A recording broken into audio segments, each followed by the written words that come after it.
오늘은 산재 적용을 받지 못하고 있는 플랫폼 노동자에 관한 이야기를 해보겠습니다.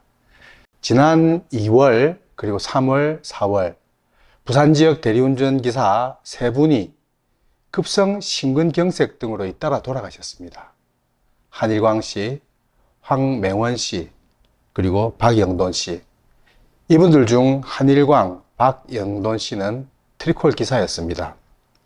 우리 부산 플랫폼 노동뉴스가 파악한 것만 이 정도고 알려지지 않는 사고는 아마 더 많을 겁니다.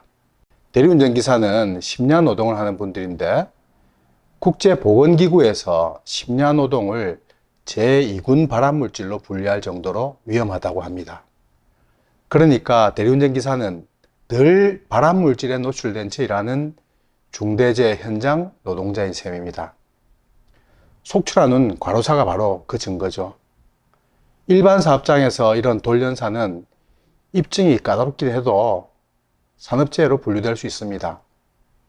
그러나 지난 2020년 9월 3일 정의당 강은미 의원이 공개한 근로복지공단 통계에서는 대리운전 기사로 등록한 종사자는 겨우 13명이고 이 중에서 산재보험을 적용하는 종사자는 고작 3명이라고 했습니다. 귀신 씨 하나 까먹는 이야기도 아니고 노동을 존중한다는 정부의 통계에서 20만 대리운전 노동자가 완전히 투명인간이 되어버린 것입니다. 노동보호의 사각지대에 놓인 노동 밖의 노동입니다. 왜 이렇게 된 걸까요? 그것은 다름 아닌 산재보험법 125조 때문인데요. 이 조항에 따르면 특수고용직 노동자 중에서 전속성이 없으면 산재 적용을 안 해도 되도록 했습니다. 그래서 2020년에 노동부는 특수고용 플랫폼 노동자의 산재보험 가입을 가로막는 장애물, 즉 이 전속성 기준을 2021년 하반기에 폐지하겠다는 입장을 발표했죠. 그러나 이 약속은 완전히 공수표가 되었습니다.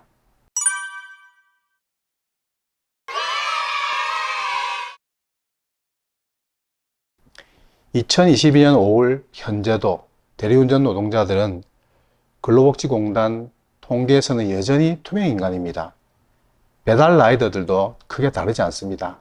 지난달 충청북도에서 배달 라이더를 하고 있는 A씨는 골반이 부러지는 교통사고를 당했습니다. 배달 중 사고였고 주 단위로 또 산재보험료가 원천 징수되고 있었기 때문에 산재가 적용되는 줄 알았습니다. 그런데 근로복지공단은 전속성 문제로 산재를 승인하지 않았습니다. 올해 1월 경기도에서 오토바이가 미끄러져서 갈비뼈가 부러지고 신장이 파열된 배달라이더 박재범 씨도 지난 3월 30일 전기자전거로 배달하다가 5톤 트럭에 치여 숨진 40대 여성 노동자도 전속성이 부족하다고 산재가 인정되지 않았습니다. 정부 여당이 전속성 폐지를 골자로 한 법안을 발의만 해놓고 나 몰라라 하는 사이에 전치 4주의 부상을 입은 박재범 씨는 1,000만 원의 치료비를 혼자 감당하고 있습니다. 그런데 정부 여당이 이렇게 손을 놓고 있는 사이에 임시 처방을 하는 지방자치단체도 있습니다. 바로 경기도인데요. 작년에 이어서 올해도 배달노동자 산재보험료 지원 사업을 한다고 합니다.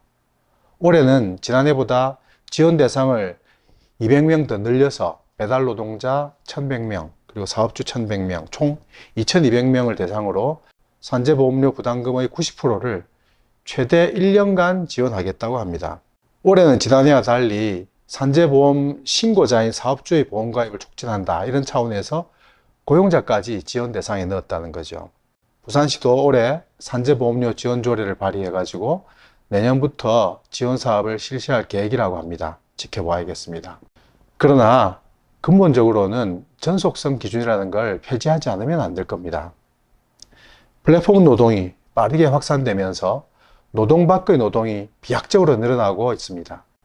이런 분들을 노동권 보호의 안전망으로 포괄하는 새로운 사회계약이 어느 때보다 절실합니다. 오늘은 여기까지입니다. 시청해 주셔서 감사합니다.